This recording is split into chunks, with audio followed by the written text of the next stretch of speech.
right, Marcia, go ahead and take us away here.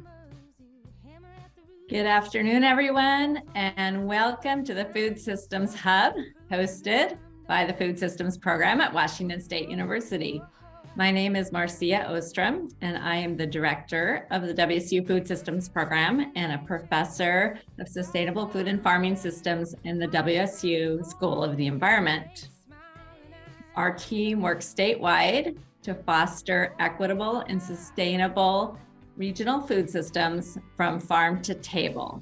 We are interdisciplinary, interinstitutional, and we integrate extension, teaching, and research. We want to thank our steering committee who have been stalwart in building this program. We have a slide with their names. We have Diane Smith, Hannah Browse, Holly Henning-Yeager, Jen Moss, whom we will get to meet today, Kate Smith, Lynn Carpenter-Boggs, Lizanne Powers-Hammond. Thanks to all of them. I hope some of you are here.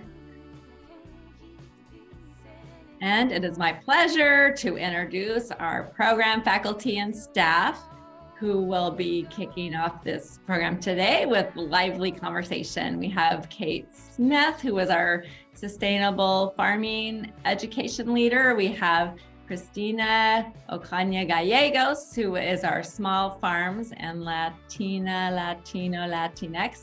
agriculture educator. And we have Ava Kaiser, who is our communications and program manager, who will be organizing and facilitating this meeting today.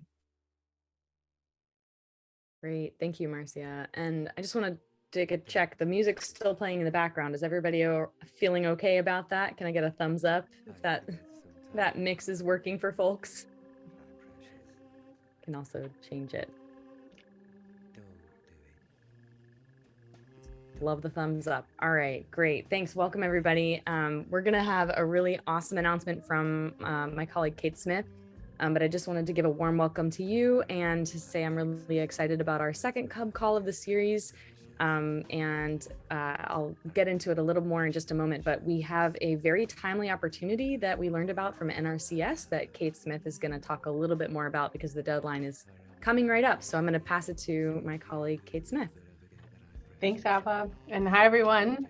Yeah, just a quick announcement from our Sustainable Agriculture Education Programming and work with farmers. And this is for all of you that work with farmers and or are yourselves farmers or backyard gardeners too. So there is an upcoming USDA NRCS, Natural Resource Conservation Service funding opportunity that actually comes from the Inflation Reduction Act. So we've all been waiting to see how the Inflation Reduction Act comes across and is available to support our food systems programs across the nation, right? And invest in sustainable food systems. And this is one of the opportunities. So it's new funding for two programs that already exist under USDA NRCS. So the EQIP program, Environmental Quality Incentives Program, and then the CSP program, the Conservation Stewardship Program. And it is for climate smart agriculture and forestry mitigation. So these are a couple of the practices that are listed, and many landowners are interested in implementing some of these practices. And through this, there's funding actually to compensate and reimburse landowners. And there's no minimum acreage required. So NRCS serves backyard gardeners up to 40,000 acres. And in the past several years, they've started focusing on making it more accessible to small scale producers and landowners. And so there's a lot more available for those of you who work with farmers or are yourselves. Share this opportunity widely. The deadline for this specific IRA, Inflation Reduction Act funding, is March 31st. So I'll put a link in the chat for you all. And I've sent out some emails to listservs. Feel free to forward it and share this information widely. There's specifically funding to support historically underserved farmers and landowners. So that includes veteran farmers, socially disadvantaged farmers, beginning farmers, anyone with 10 years or less experience. And so there's a lot of funding available, and we're just really encouraging people to participate and implement some of these practices. So I'll put that link in the chat and then pass it back to you, Abba. Great, thank you, Kate. And thanks everyone for your comments in the chat. I hear you loud and clear, so music's going away. And my Teams is being slow, so I'm just going to go off the cuff and talk a little bit about the hub call that we're on today before we introduce our guest speakers. And just before we get into that, let's see if this is going to work for me here. I want to let you know a little bit more about our program and ways to engage. As Marcia mentioned, we are an interdisciplinary program that works across the state, but really we are a network, we are a team, and you are very much a part of that team. And there are several ways to engage with us that I'm hoping this can come through all right. So we have a newsletter that goes out bi-monthly that you can send information to. The email address is foodsystems.news@wsu.edu. That goes out to over 3,000 recipients. And we're really excited also about our listservs, which we hope that you will sign up for. You can do that on our website, foodsystems.wsu.edu. And then you can also nominate a speaker for these hub calls. This is the first in a series of second in a series of 4 calls. And I apologize, my computer is having some technical issues here. I'm just going to stop that share. This is a 4-part series, and we're really excited about all the folks that we have engaged. Last month, we had Deborah Hansen and Cleo Rome speak on ripple effects mapping. That recording is now available on our website, which I will post in the chat. We also were thrilled today to be welcoming one of our steering committee members, Jen Moss, along with their colleague Kylie Pybus, to talk about federally funded nutrition programs. Next month, we have Marcia Ostrom, our director, and Liz Carlisle talking about participatory action research with extension and beyond. And then to cap our series this year, we have Linda McLean from the Colville Reservation, WSU Extension, talking about collaboration. So we're thrilled about the series. We're so glad you're here. Thanks for making this a part of your life. As many of you were already aware, this event started during COVID, but we're reinvigorating it to meet current needs for our stakeholders across the state. And we're so glad that you can be here. I'm going to post some links in the chat in just a moment to nominate speakers if you want to see this series continue, especially into the fall. We've noted that Zoom isn't the favorite for folks throughout the summer, so we're hoping to reconvene everyone in the fall, and looking for your great ideas for that as well. I'm going to turn this over to Christina Ocana Gallegos and Marcia Ostrom to lead us through a little interactive Jamboard activity before we get into our featured speakers. Yes, hi everyone. So I'm going to just share a link with you all, and we're going to be answering the following question. Have you previously interacted with federally funded nutrition programs? If so, please describe.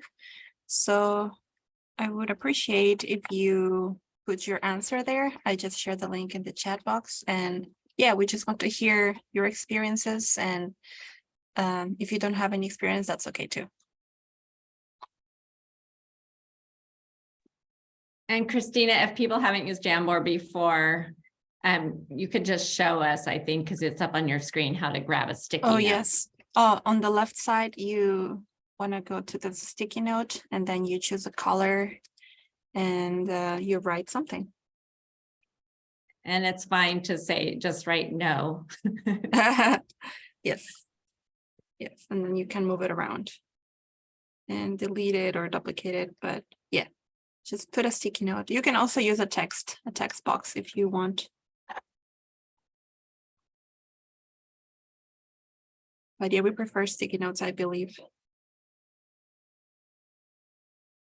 Awesome. We're seeing some showing up.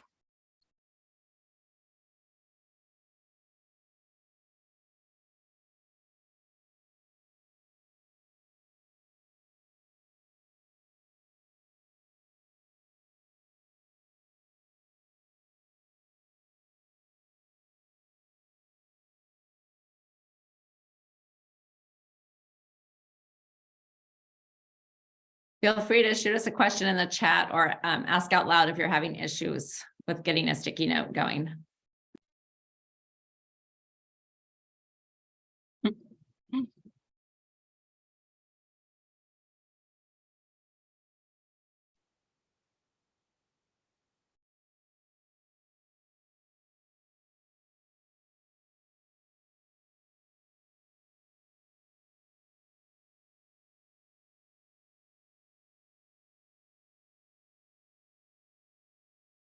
Marilyn, I think you might need to deactivate your pen before you choose the sticky note. Maybe just by clicking on it, just clicking on the pen, and then you could grab a sticky note.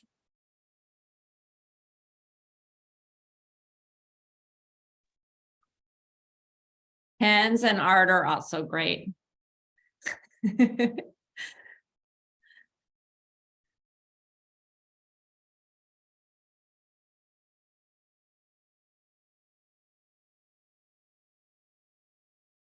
So we were just hoping to give our speakers a little bit of a sense of who is in the audience here. And we don't expect you to come in here with any prior knowledge, but it looks like we do have people who have worked as farmers market managers, as businesses, who have been through the process to be able to accept SNAP and EBT cards. We have some, let's see, participants in SNAP. We have people who have worked with COVID recovery programs, and we have some no's and none. So, and then some pretty extensive lists here, including farmers markets, food sense, extension office, and SNAP Ed programming. So we have we have the full gamut, Jen and Kylie. So we appreciate your walking us through this from the beginning. And we're eager to learn more about your programs. Yep, I'm going to stop sharing and we can go ahead and listen to the presentation, I believe. Great. And it looks like there are some folks who are putting some answers in the chat too, if you want to grab them and put them on the Jamboard. I'll do that. Great. Yep. And it's fine if you keep writing on the Jamboard as we talk. We'll come back to it one more time at the end of the session. All right. So with that, we're going to roll right into our presentation with Jen Moss and Kylie Pybus on food systems work in federally funded nutrition programs. And I'm going to attempt to share my screen, and hopefully this is looking good to everyone here. How's that? Can I get a thumbs up? Everybody can see? Fantastic. All right, Jen and Kylie, are you here? I'm here. Wonderful. The floor is yours. Great. Thank you so much for joining us. As Marcy said, I've been a member of the steering committee for the food systems team for a while, so it's exciting to be on one of these calls. And I'll introduce myself, and then as I speak, and then I'll let Kylie introduce herself in just a minute. So, oh, next slide, please.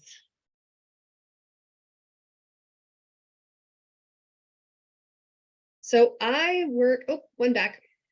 Perfect, thank you. So I work for the Supplemental Nutrition Assistance Program, which is known as SNAP Ed.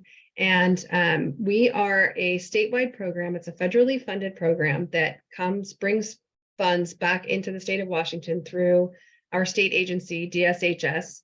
And it is divided among the implementing agencies in our state, which are the Department of Health, Washington State University, and those are the only actual implementing agencies, but we do have contracts with the Farmers Market Association as well.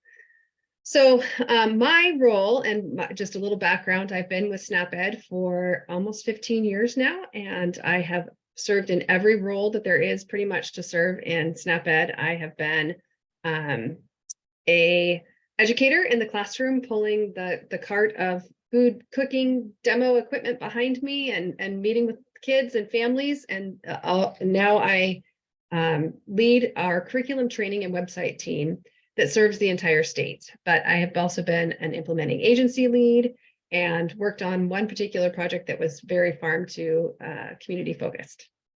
So the Supplemental Nutrition Assistance Program is really focused on good nutrition, stretching food dollars, being physically active, and engaging with partners to help communities build healthier lifestyles. we meet with people in a variety of settings where they live, they work, they shop, they eat, and they learn. So schools, food banks and emergency food distribution centers, affordable housing sites. We've been doing more work in the retail setting. We sometimes work with work sites, but that's a little bit one of our harder groups to get in with. We use a combination of direct education, so direct education being classes that are delivered in a series setting, and we also do a lot of work on making improvements to the policies, the systems, and environments that help people. Yes, we do work with farmers, sometimes not as directly as in other places, but we work to change the environments and the systems so that the information that we share during our classes can be actually implemented in people's lives. So that's an overview of our program. Like I said, there's 2 implementing agencies in the state. So there's a lot of work that happens within WSU. Many of the counties, I think almost all counties have, not all, but most counties have a SNAP-Ed program out of their county extension office. And we have the implementing agency for 2 of the regions, and then our statewide contract through our work in CTW. But in addition to that, there's a lot of folks that work in nonprofit spaces, public health spaces, health departments, and local hospital districts also have SNAP-Ed contracts. So it's a multitude of people working across the state to really improve the nutrition environment and also the skills and information necessary to make those healthy choices. Next slide, please. All right, so just thinking about how SNAP-Ed relates to this food system, I feel like this has sometimes been a harder leap for people, and we don't have as much visibility within this space, and we really want to get people excited about partnering with our different agencies and working together to improve our food system. So we really work with supporting shoppers in SNAP shoppers, so folks that use SNAP benefits in retail environments. We really work closely with our farmers markets. There's a farmers market program that works across the state to support having SNAP benefit acceptance and also having the incentive programs in the market. So we work really closely with markets and also the farmers market leads that work for Washington State Farmers Market Association. So we work closely there. We work a lot on farm to school and farm to ECE. Waste reduction, many of our programs do focus on how to reuse food, whether it's through gleaning or through repurposing or through education on waste reduction. It's not been a major focus of SNAP-Ed in the past, but it was included in the guidance a couple of years ago. So it does open the door for us to do a little more work in that space. We do a lot of garden initiation and support in school and community settings. So some of those community settings are at food banks or in affordable living complexes or spaces. And so we help initiate those gardens, help be sort of the coordinator that might see how to get a garden going and help coordinate some of that coalition work to get all the players and the resources in place to do it, and then get it going. And hopefully our goal is always to have it be sustainable by the site that's got the garden, but we do work pretty closely in a lot of garden spaces.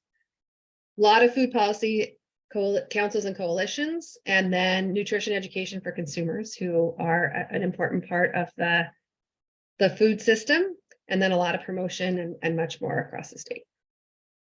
I'm going to give you some examples. Next slide.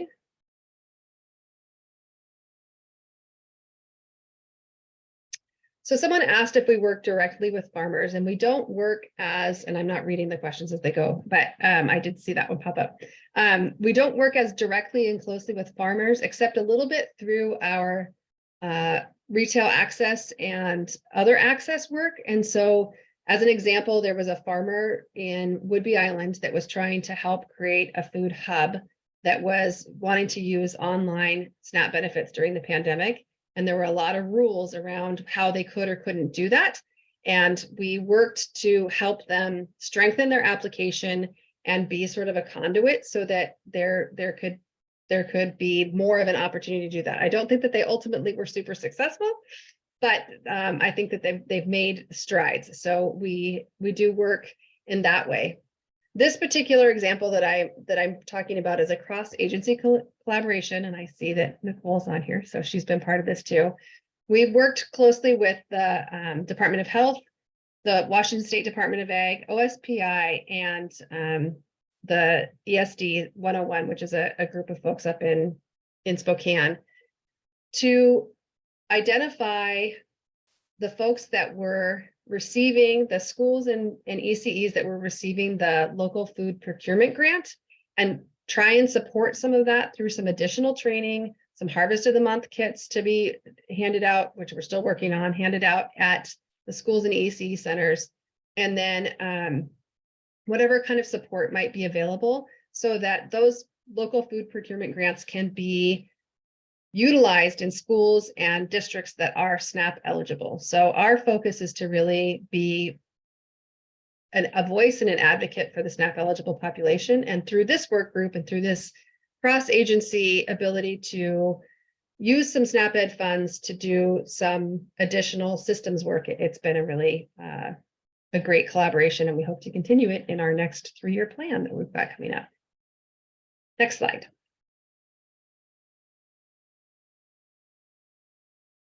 So another example, and I mentioned this a little bit, but we do a lot of farmers market support. Most of our programs are pretty familiar with the farmers markets in their areas.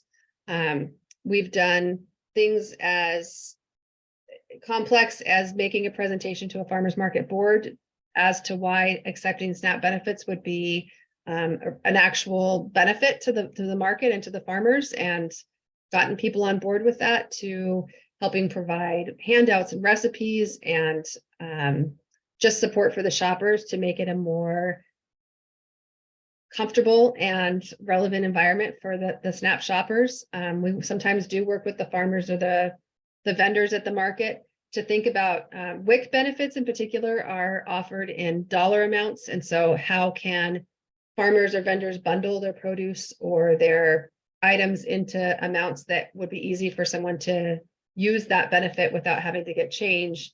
So just thinking through some of the more complex parts of utilizing SNAP and other incentive programs at the market, and trying to help make that easier for both the shopper, the vendor, and the market manager. We do tours. We have sometimes ambassadors that work in our farmers markets, and that's a SNAP Ed supported project in some places.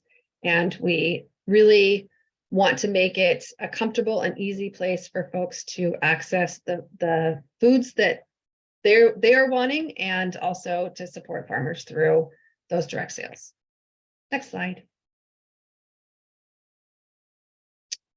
So I mentioned this a little bit, but we also participated in a statewide online retail SNAP access project, recognizing that at the beginning of the pandemic, there was this move to allowing, there was a pilot project to allow SNAP shoppers to use their electronic benefits transfer card, their EBT card online to purchase groceries. And it was really clear that delivery area, there was a lot of disparity in where people could access that program and where people could utilize those benefits, especially at a time when people weren't wanting to go shopping, and especially at a time that grocery prices, as we all know, were going up and grocery availability was really hard. So we hired on someone that had GIS mapping expertise, and we created this delivery area report and utilized this to go back to FNS and to some of the other partners that were involved, and encourage a broader use of these benefits, which we all know these things take a lot of time. So it's still a work in process, but it's been a great experience.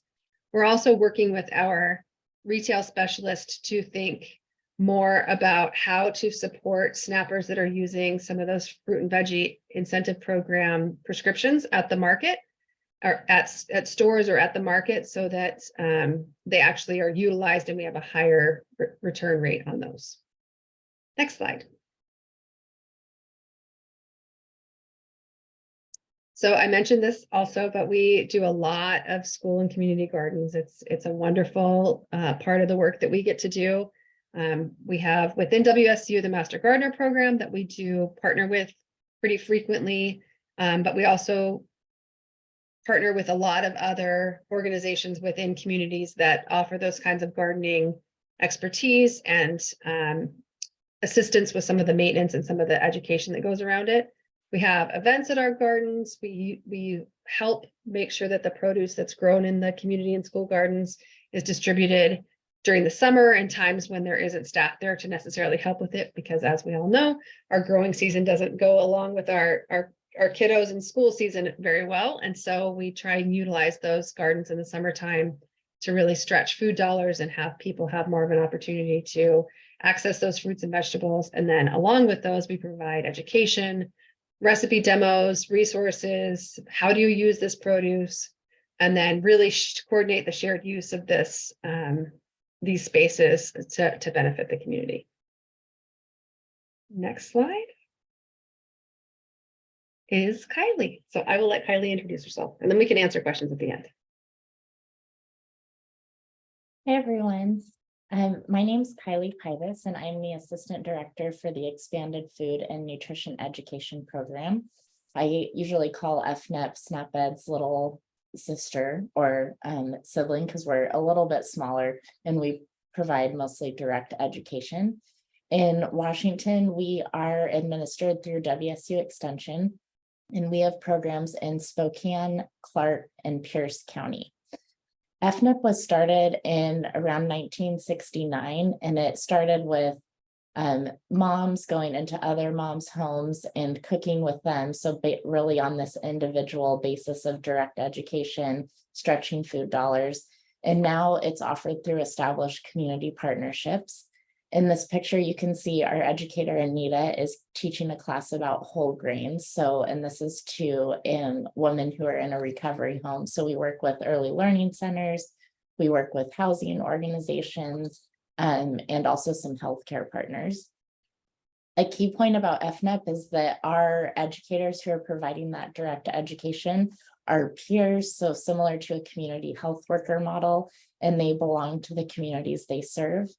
And that, as I mentioned, we're offered through WSU Extension, so integrated into the research and teaching of a land-grant university system. Next slide. So how is FNEP connected to the food system? Because we primarily work in direct education, we kind of dip our toes into policy systems environment change by participating in community coalitions and food policy councils.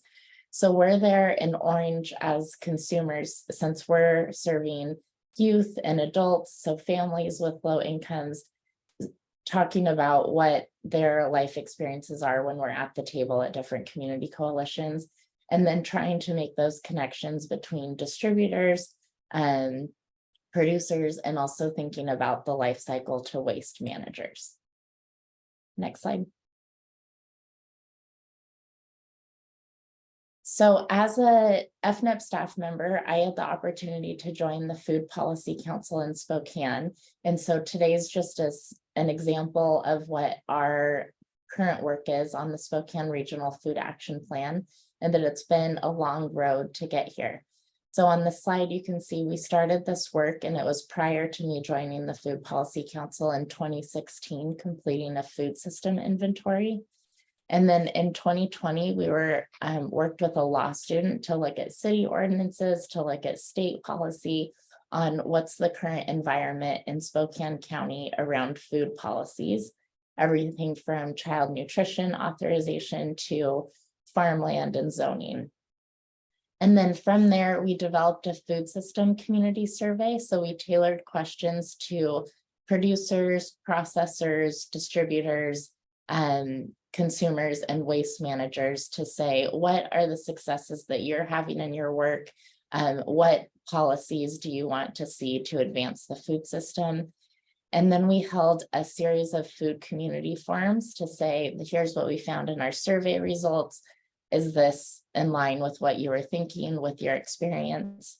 And then from those two community feedback mechanisms, we developed the food action plan that was finalized in 2021. And then our last step has been working with the City Council of Spokane to draft a letter of support, and that happened at the end of 2022. Next slide. There are 4 goals that are part of this regional food action plan, and the first is to preserve farmland. So one of those strategies is to create visibility for local farms. And some of the recommendations that this group had for creating visibility are to initiate a campaign that's city and county funded for local food production, support, and promotion. This group would also like to see an economic study done to see what the value of production in Spokane is in Eastern Washington. Another strategy for the farmland preservation group, so there are 4 working groups, is to update local comprehensive plans to strengthen farmland preservation policies and revitalize the local food system. And this really just touches on bringing different stakeholders together from various jurisdictions, including the neighboring cities like Deer Park and Cheney around Spokane, to see what their comprehensive plans look like. In the city of Spokane, there's another group that's called the Sustainability Action Subcommittee that works on similar initiatives. For improving access to farmland, this group highlighted the funded FarmLink program with referral and support services to facilitate transfer of farms to farmers and take advantage of available federal programs. And then advocated for creating a county level farmland preservation program. And also talked about Spokane conservation futures to encourage more nominations of working farmland into its acquisition portfolio. For increasing farmland availability, talking about what educational components are available for farm labor options and business structures, trying to, in Eastern Washington, formalize more of an internship program that's accessible to farmers and meets their needs.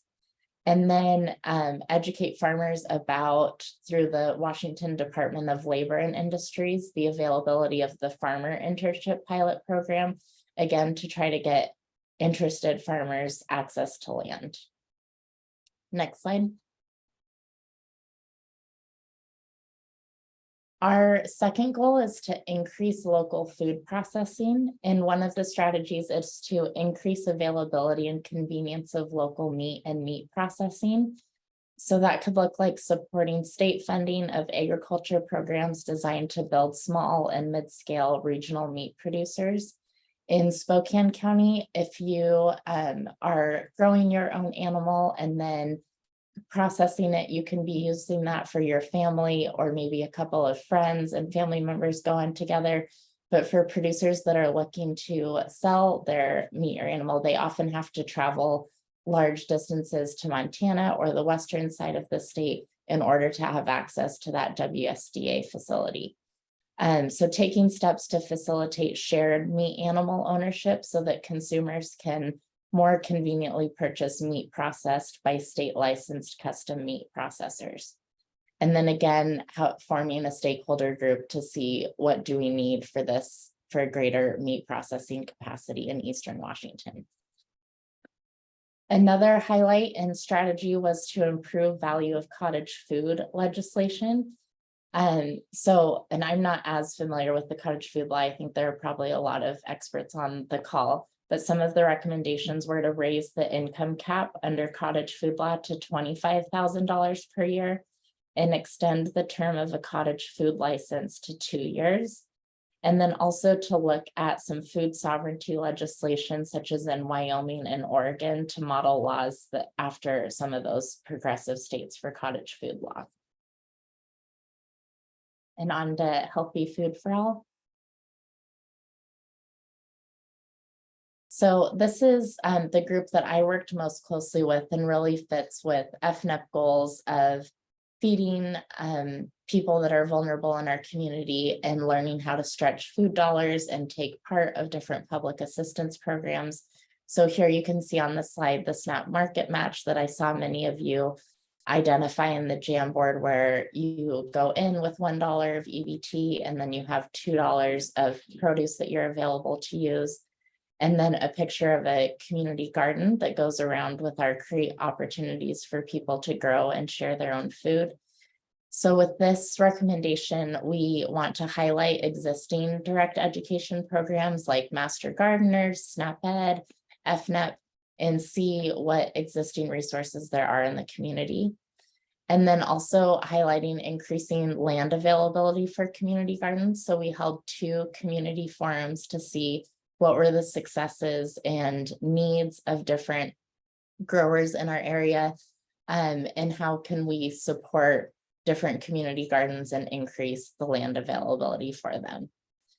For supporting and growing equitable access, some of the barriers that were mentioned in the survey was a lack of cold storage and a lack of shared community kitchen space.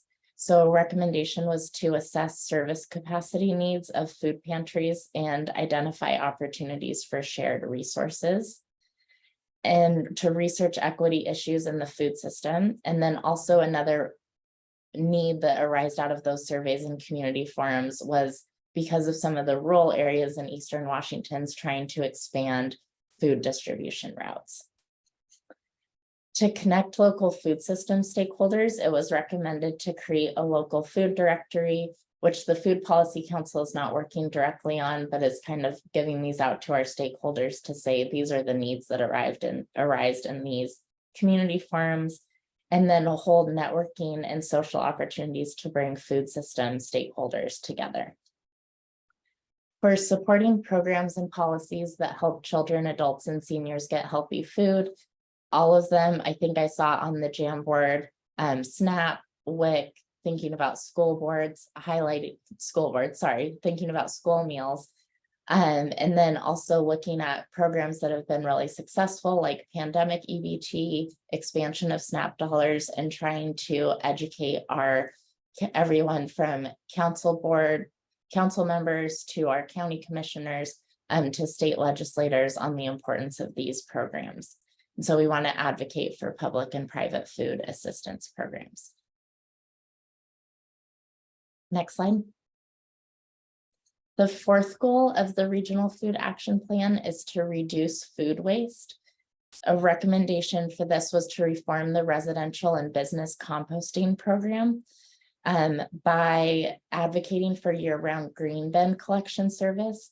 So green bins are not available year-round in Spokane County. And a future effort would be to develop free or low-cost green bin service to single-family residences, and then also incentivize green bin service for commercial accounts like businesses and apartment complexes, and identify opportunities for shared drop-off locations for organic materials. To use education to reduce edible food waste while increasing the repurposing of composting of inedible food and other organics. Support outreach and social marketing campaign regarding food waste, increase the availability and signage of what's recyclable, what's compostable in public areas, as well as when the green bins are available for waste during the year. And to incentivize food businesses and farmers to donate unsold but still good food. So educating producers about where they can donate their surplus foods, with businesses on how they can avoid disposal costs, and then integrate food waste pickup so it's part of the backhaul of food delivery systems. And those are our 4 goals.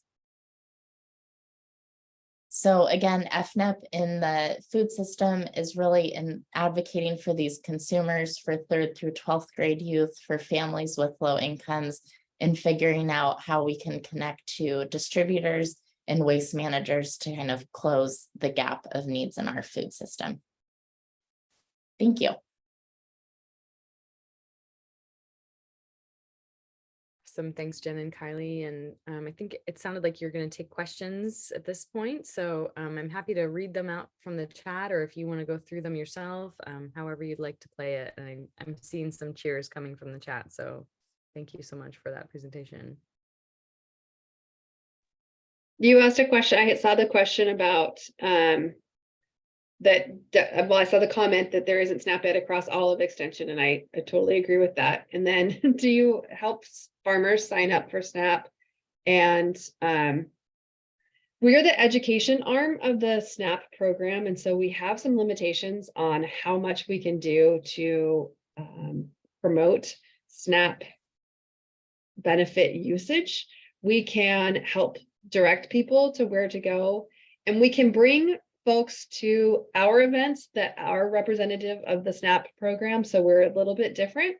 And there's definitely been times that we've brought those, and I wonder about how often that happens with farmers, but it's a great point and something that I will carry forward as we're thinking about planning things. And then someone asked about the retail study and what happened to that information. And like I said, we shared with FNS, it went on to be a poster in a conference. So it's been moved up the chain. I think there was some changes in terms of some smaller retails were approved to accept, but it is still a problem. It's a bigger problem, and it's one of those problems that I'm afraid is going to take some time to really get movement at the federal level around making those changes. But we did hire someone because of it, which is wonderful. It helped us make the case for a retail access coordinator in our state, and we actually had someone that just started recently. So that did make a difference that way, and that's sort of the results that have come out of it so far. Great. And then I see also a question about incorporating this into the We Feed Eat Local First, the WA Food and Farm Finder. Maybe that, I think that was in reference to the GIS portion of your presentation and the map that you all were creating. That's a great idea, and it might be able to be, because that is a use that goes beyond just the retail space of grocery stores, and that's what that was focused on. But it would be interesting to include that. And Bethany, maybe you and I could connect separately, and I can connect you to our retail access coordinator and see how we might be able to expand on that. I'll put my contact info in the chat. Awesome. And then another question, do you help food banks to reach new farmers for gleaning? Also from Bethany. We do have some gleaning projects within SNAP-Ed. I'll let you answer, Kylie. Sorry, I didn't mean to jump in there. Within SNAP-Ed, we do have some gleaning projects for sure. And we are very happy to expand on those where we can. I don't know, Kylie, I don't know if that's something you guys do a lot. We partner with some agencies like Feed Spokane that work on grocery rescue in Spokane County. So trying to promote programs and let distributors know where not food waste, but still edible food can go for consumption.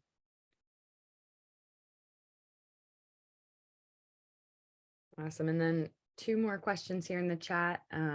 Warren Neff asks, any stories you would share about nutrition programs supporting community fisheries through purchasing or support for short supply chain development? Well, I can say I do know of a few instances in which there has been farm to school efforts around incorporating fish into farm to school menus through local procurement grants. There's someone else on this call that could talk about that probably better than I could. But I would say that's probably the extent of how much SNAP-Ed could get involved. But I think it's a wonderful point. Anyone else want to jump in with that knowledge who's on the call?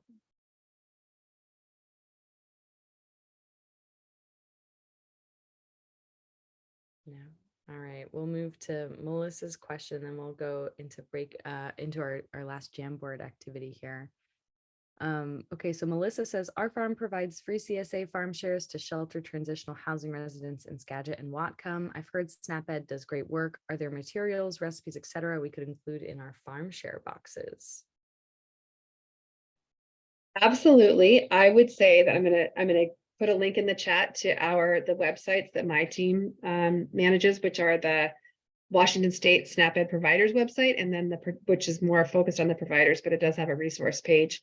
And then the LiveWell site, which is the participant side of that site. And there's a lot of resources on there, but I would also encourage you, where did you say you are? You're in Skagit and Whatcom. We have programs in both Skagit and Whatcom that I already put my contact information in there, but it would be great to connect you with those programs because they might be able to prepare some even customized materials for you.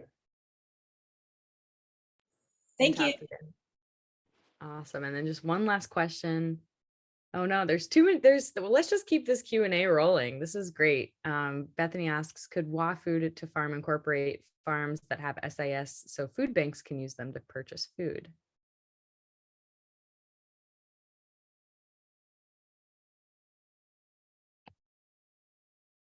That's a great question. I don't know that I'm qualified to answer that question. Is there WA anyone- Food, yeah, WA, are you talking about a specific WA Food to Farm program? Yeah, Bethany, feel free to unmute if you want to share a little more.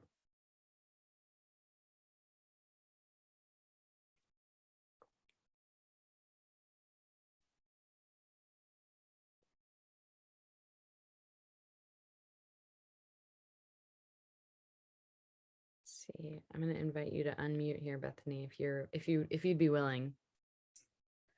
Okay, thank you. It'll be easier.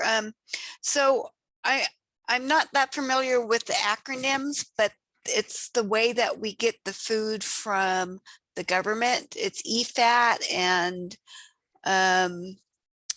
it's another thing that we can't purchase from local farmers unless they are certified or that they have this criteria. I think it's SIS or SOS.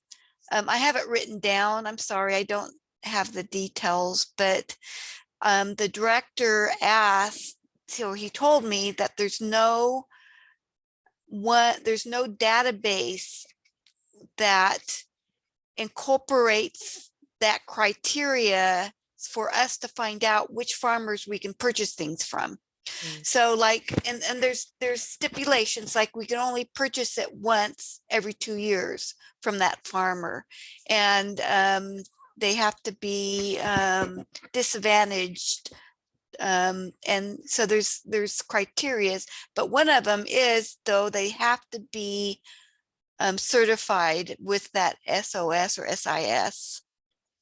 And I have to find out more information on what that actually is. I think it could be GAP certified. GAP certified? I don't think it's that, but I can find out if I can talk to you guys more about it, because it's preventing us from using our local farmers and purchasing food from them. And there's no way for us to reach out even to outside of our community to find out who those farmers are that are certified for us to purchase food from. And I was thinking it would be a great place to put that information on that database. I do think that'd be a great, I see some connections through WSDA, the Department of Ag. And I know that OSPI and WSDA have been working together to create lists of farmers and make connections between the farmers and folks that are buying food for different institutions. And so, yeah, if you want to reach out, I'll see if there's someone I can connect you with to find out if there's that list and that sort of database out there. Or if they can add something to the one that they have. Right. Okay. Great. Thank you so much, Bethany, for that question. Super meaningful. And I know Jen just posted the SNAP-Ed website in the chat, and also her email. So feel free to follow up there. I'm also seeing Mariah saying that the WA Food and Farm Finder has a wholesale finder, which includes GAP. And then some comments about GAP certification being a barrier and needing some technical assistance to move in that direction. And I do know that the Northwest Agricultural Business Center offers a lot of GAP as technical assistance if you are interested in that, Melissa, and I'm happy to drop a link in the chat there. If anybody else has any comments that they want to add before we move into our Jamboard session. But yeah, follow up. It would be great to circulate answers to all on the call for sure. Thank you, Marilyn. And I would just direct one of these questions to Maressa Valliant with the Washington Food and Farm Finder, because this is CSA week, or we just passed CSA week. And there's that question about if we have any idea how many CSA farms are accepting SNAP benefits. And I'm not sure if that's something we've been tracking or not, but I think it's a great question. I don't know if Maressa or anybody else wanted to answer that question about how many CSA farms in our state are accepting SNAP benefits.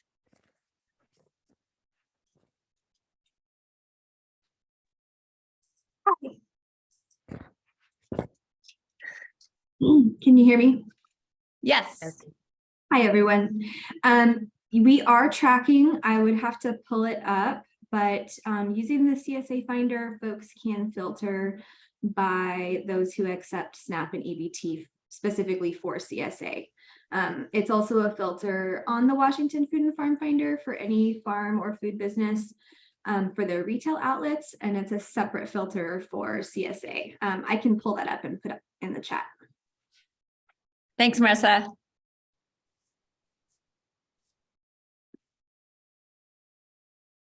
Okay, so we're doing the second part of the Jamboard.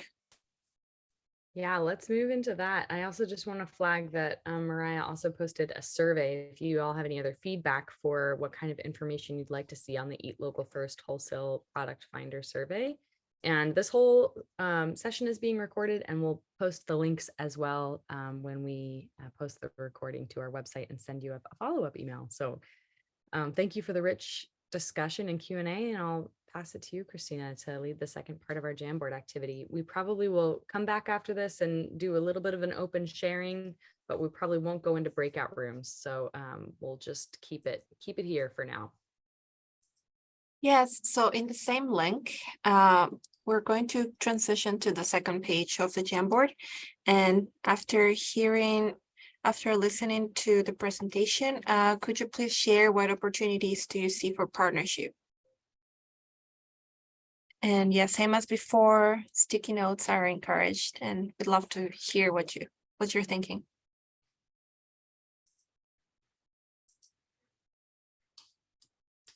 If you have issues pulling up this Jamboard, you can also put it in the chat and I'll transfer your answers here.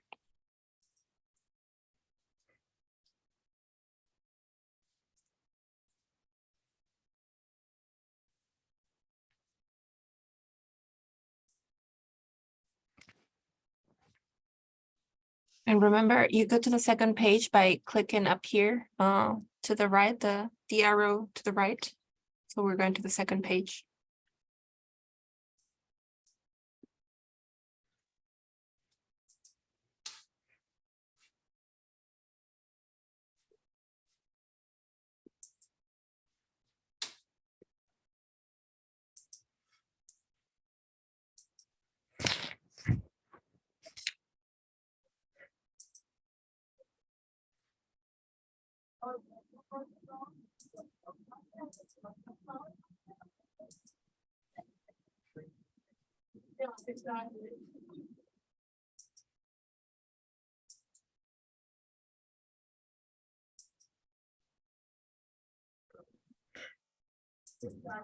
There's a lot of great answers. Thank you.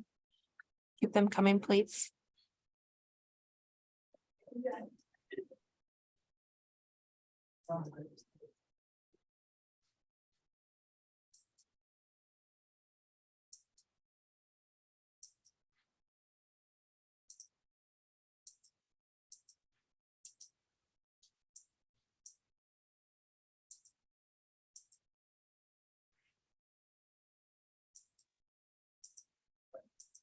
I agree. There seems to be a bit of a trend. People seem to be, well, farmers might be more interested in knowing how to become eligible to accept SNAP or EBT benefits.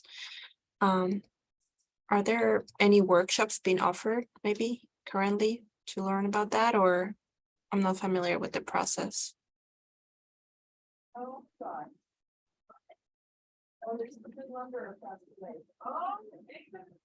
Kylie or Jen, any opportunities coming up for farmers to learn more about that? About if it's for farmers to learn more about specifically accepting SNAP benefits, like in a market situation, I would say WSDA is going to be a great resource for us for that. And I would say the other piece is that the WSDA and the Farm to School Network have, or some people from Farm to School Network have partnered on some meetups. So they often hold meetups between local farmers and schools or institutions that are interested in buying from local farmers, but that is a potential to expand that into other places other than just schools and early child care education centers.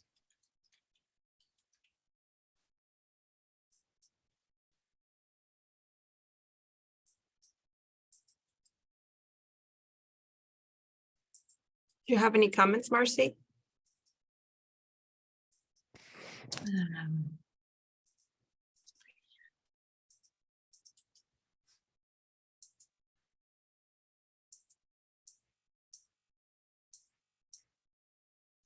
Marcy, for some reason we are not able to hear you. I know. Oh.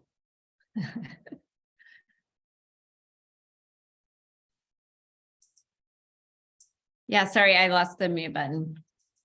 I'm just gonna say we keep track of all of these questions and opportunities, and someone suggested that we could provide some answers on the list. I don't know the answers to a lot of these questions. I think one missing piece here might be something Jen can help us explain about the restrictions in SNAP and SNAP Ed as to what kinds of programs are allowed. And I'm never quite clear, how it can vary across regions, states, counties. But I know that it's a pretty restricted federal program as far as what's allowed in there. And so that may be the answer to some of these questions about why don't you do this or that thing, is that you're working under some pretty restrictive guidelines, I think, Jen, but you might be able to answer that better than me. Yeah, we're working off the restricted guidelines in that our work, we pretty much plan in advance in 3-year plans, not that we don't have flexibility to kind of change that work. But so that's one of the limitations, is that if this particular, so for instance, farmer education or some of these more systems approach work around distribution channels and things like that was not put into our 3-year plan, then it's harder for us to sort of pivot to working on those things.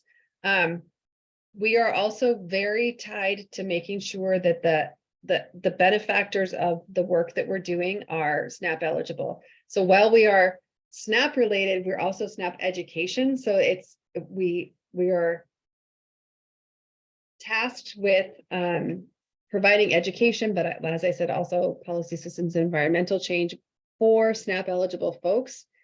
And we can't use money to directly purchase food for people. So we can't buy food and distribute it somewhere else other than tastings and things like that we do. But beyond that, we're pretty restricted in how we deliver our services, and they can't include like direct payment for things. But what we can do is be a networking conduit connector between the places where we see, okay, SNAP eligible folks are, their access is being limited, or the changes that could be made would really increase access to healthier foods. How can we be involved and how can we help? Does that make any sense? Capacity is a huge issue too. That there's different places in the state that have more capacity for programming and different places in the state that have far less FTE and time to do that work. And if you have a program where someone doesn't have as much connection potentially to farmers and purchasers of local food, you have less of an opportunity to make those connections and impact how things are going. I'm really excited about having this jam board though, and I look forward to revisiting it and figuring out how we can broaden some of what we're doing. Jen, thank you so much for that answer. And I want to leave the room open, but acknowledge that we are at time for our call in case folks have to hop off. But love to just keep the conversation rolling as people are able. And I'm going to post again our shared resources for the food systems program. Please send your information to our newsletter email, join our WFFR listserv, and nominate your the next hub call speaker. But just wanted to officially say thank you to our speakers, Jen and Kylie, also for showing up and for opening up this really rich discussion. And I'm really thrilled that we have this resource that has been collectively created during the call. And big thanks to Marcia and Christina for making that happen. And also big thanks to Kate for being on our team and holding down backup facilitation. And so if folks have to scoot on to their next call, feel free to do so, but we're going to be hanging out for a little while chatting. So feel free to stick around with us also. Yeah, and reminder everyone, share the NRCS opportunity with farmers and other landowners that you home gardeners that you know. And actually Rebecca from NRCS joined the call. So Rebecca, if you are still on and want to say anything about it, feel free. Hey, yeah, so I am still on. And so, you know, it was really, really well summarized by Kate, to be completely honest. You know, with all of our programs, you know, our big kahuna programs are kind of EQIP, the Environmental Quality Incentives Program, and CSP, the Conservation Stewardship Program. And so for those programs, you know, they can encompass kind of all the different practices that we can offer producers on their farms, whether it's high tunnels, low tunnels, hedgerows, livestock watering systems, cross fences, cover crops, no-till and reduced till, you know, the whole gamut of all the practices that we offer are for our general EQIP and CSP signups. The IRA funds are targeting climate change mitigation practices. And so those are things more like tree planting and cover cropping and prescribed grazing and things like that. So those are the primary practices, which have secondary practices that you can hook into those primary practices to get funded. And so let's say, you know, you have a livestock producer who is interested in prescribed grazing on their place, but they need the facilitating livestock watering system and fencing to do that. The primary practice would be prescribed grazing. Secondary practices that get tacked on would be fencing and livestock water systems. So there's a couple weird rules like that where I would say and encourage people to go in and talk to your local planners in your local field offices. There's a field office in every single county. And so, you know, just kind of see what all can fit in for this go round for the IRA funds, and what can't fit in there can go into the general EQIP sign up. And, you know, if anybody's got any questions, just feel free to ask me here, send me an email afterwards. You know, I'm pretty easy to reach. Thanks, Rebecca. Can you put that info in the chat as well? It'd be super helpful. Yes, I sure can.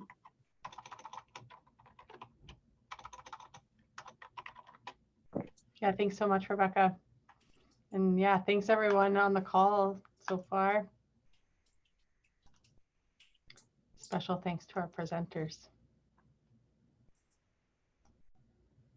Anyone else have any announcements, anything coming up, anything they want to share with the group? I want to make sure it gets out to this audience and beyond. Timely opportunities. Newsletters. Marissa, yes.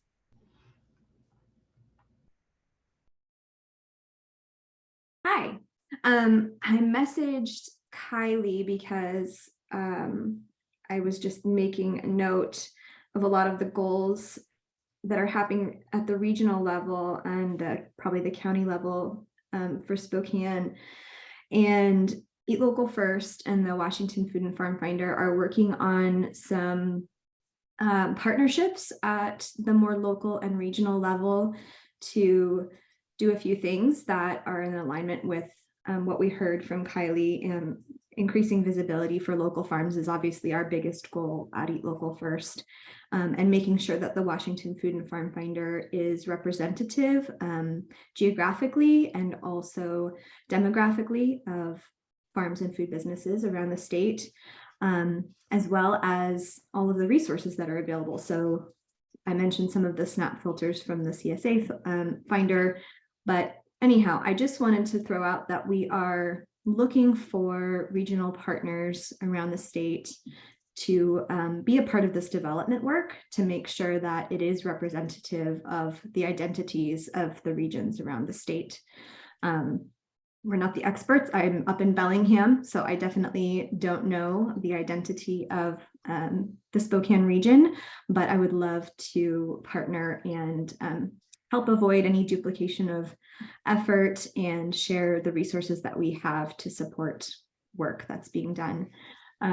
So I can put my email in the chat if anyone is interested in exploring those partnerships. I would love to hear from you.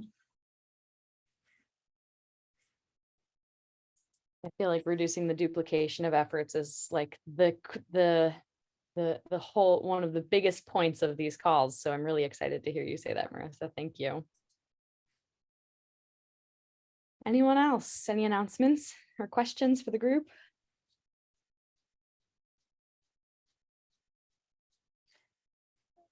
I have an announcement.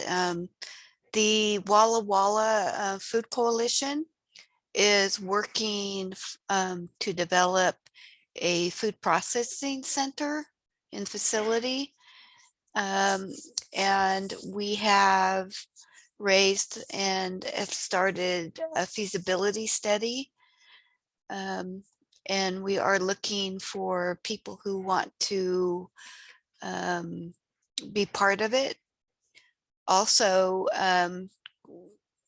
I would like to start a committee for a shared use commercial kitchen. And I just want to put that word out there. So if people are interested, if they could email me. I found a really good location, but I need the people who are interested to help make it happen. Thanks, Bethany. Yeah, if you can post that in the chat, that would be fantastic, and we'll put it out across our networks. Sure. Okay.